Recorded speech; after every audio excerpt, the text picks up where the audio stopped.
One word sums up Russell Westbrook's first season with the Lakers: bricks.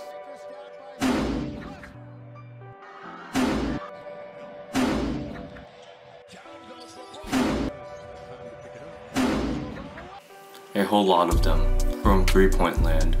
But just how much exactly did he miss? Westbrook attempted 265 threes and made only 79. That means he missed 186 of them. You know who else shot this bad from three this season? Draymond Green. But enough with comparing Russell Westbrook with other NBA players. Let's compare Westbrook with Westbrook. VORP, according to Basketball Reference, is the value over replacement player stat, an estimated box score of the points per 100 team possessions that a player contributed above a replacement player. Basically, the higher the VORP, the more valuable the player. Russell Westbrook had the lowest VORP in his career last season.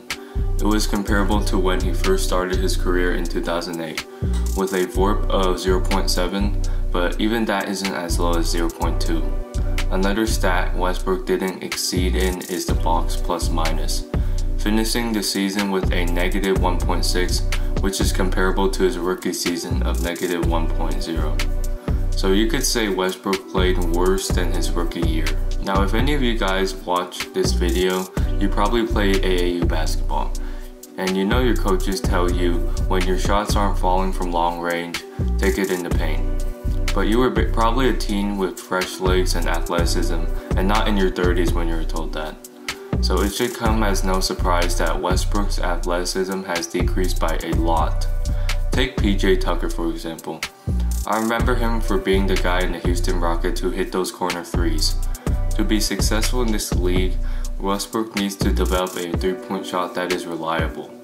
Because if Westbrook plays the same, drive to the rim at full speed, more young athletic defenders like Jalen Green, Zion Williamson, and Ja Morant will block that 9 times out of 10. A oversimplification of basketball could be saying there is only 2 ways to score layups at the rim, and jump shots. So because of the athletic defenders in the NBA and Westbrook's dwindling athleticism, it has made scoring at efficient rates nearly impossible. Add that to the fact that Westbrook's jumper misses more than it makes, and you have someone who isn't good at basketball right now, but made $44 million in 2022. I think looking back on Westbrook's career, it has been imminent that he is a bad three-point shooter. Even in his OKC days, he'd never cracked 35% from 3.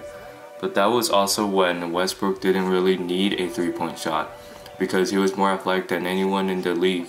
He could simply power through or speed through the entire defense for layups all game.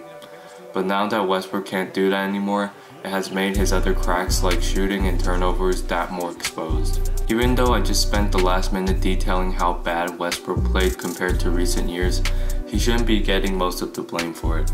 It's the Lakers organization and LeBron who is to blame. Let's say it in the form of an equation. What do you get when you get rid of 2 solid perimeter defenders in Alex Caruso and KCP? All that to clear room for Westbrook's contract. You get an aging player who can't carry the load left behind. Now if the NBA playoffs has proved anything within the past weeks, is that a good team will always beat a team with a good player.